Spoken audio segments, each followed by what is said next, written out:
And the mask issue is interesting because Fauci said masks are bad. When you're in the middle of an outbreak, wearing a mask might make people feel a little bit better, and it might even block a droplet, but it's not providing the perfect protection that people think that it is. And now he's a radical masker. Now he wants you to wear 15 different masks at one time. You want it to fit better. So one of the ways you could do it, if you would like to, is put a cloth mask over, which... He also told me he was a great athlete. Then I saw him throw out a pitch at the baseball.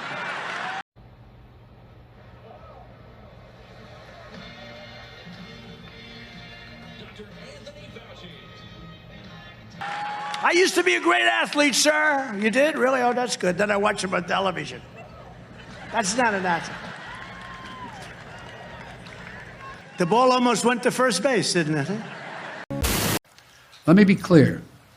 The evacuation of thousands of people from Kabul is going to be hard and painful, no matter when it started, when we began. It would have been true if we had started a month ago or a month from now. There is no way to evacuate this many people without pain and loss of heartbreaking images you see on television. It's just a fact.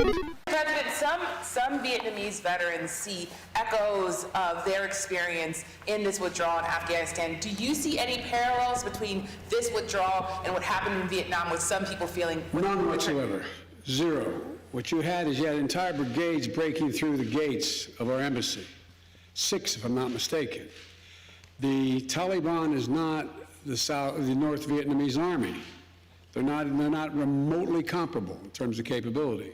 There's going to be no circumstance where you see people being lifted off the roof of a embassy of the United States from Afghanistan. So we're doing everything we can now to help those states prepare, respond, and recover. I can't think of anyone better to lead this operation than Deanne Criswell of FEMA. Make sure you have the supplies for your entire household, including necessary medications and food, water, battery-powered radios in case of extended power outages. And don't forget that you may need to seek shelter while you're battling the Delta variant and COVID-19. So wear a mask and try to observe social distancing. May God protect our troops and our diplomats and who are serving in harm's way. Now I'll take a few questions. Darlene from the Associated Press. Mr. President, thank you. Thanks. Mr. President, what about ISIS and the threat that Americans face now?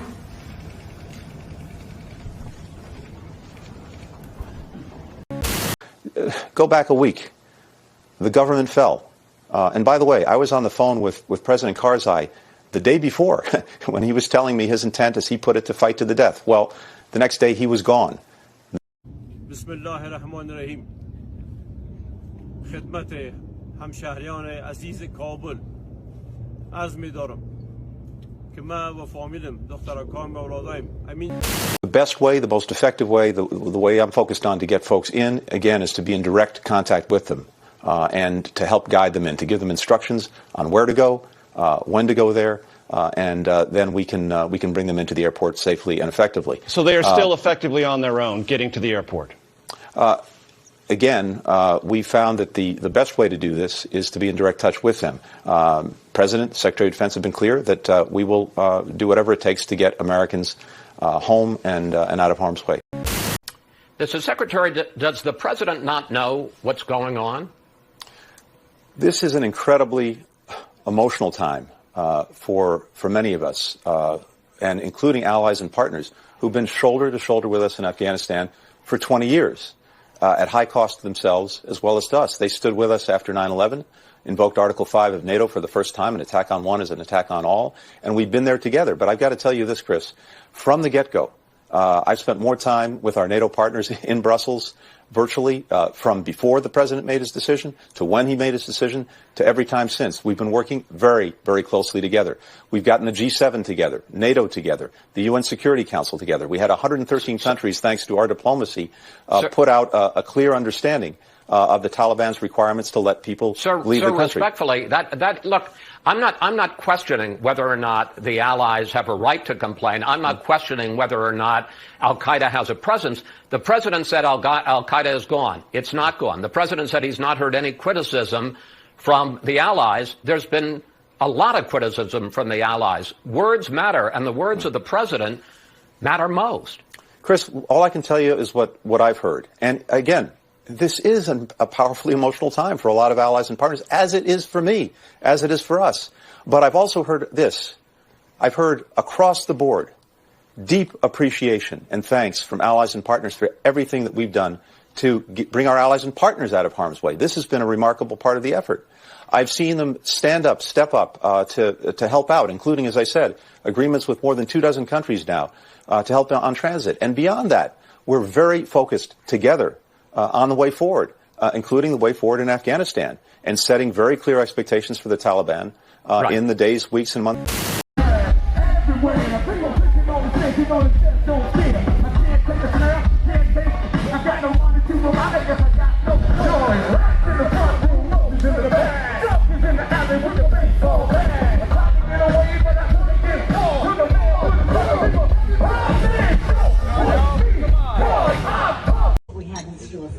But for now, a question was asked this morning by Ambassador Solomon about young people and how we're reaching out to young people in the area.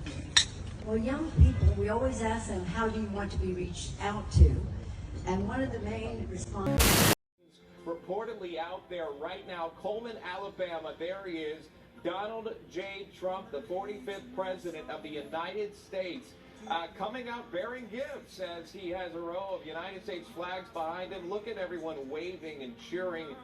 Some of their Trump shirts, some of them saying "Go Trump." A lot of those have their signs already. Save America, as appropriately titled. This is the name of the rally out here, again, put together by the Alabama Republican Party, hosting this for Congressman Mo Brooks, campaigning for a U.S. Senate seat.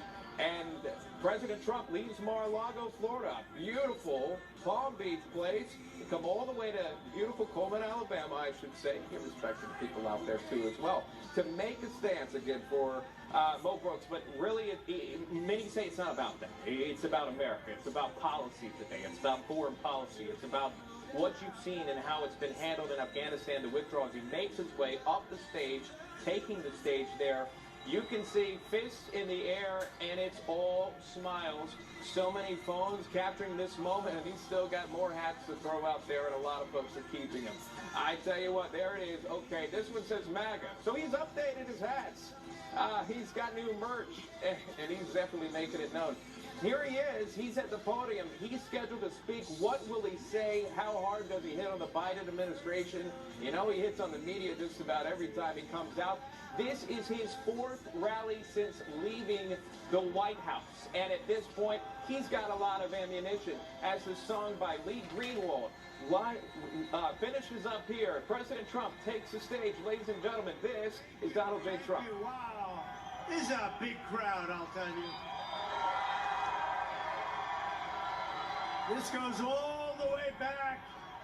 I wish they'd show it, because they just don't do that. You know, they don't like to. This goes all the way back. I just looked at it on television, but it's our television. We show it, but they don't show it. You know why? Because they're fake news, right? They're fake news.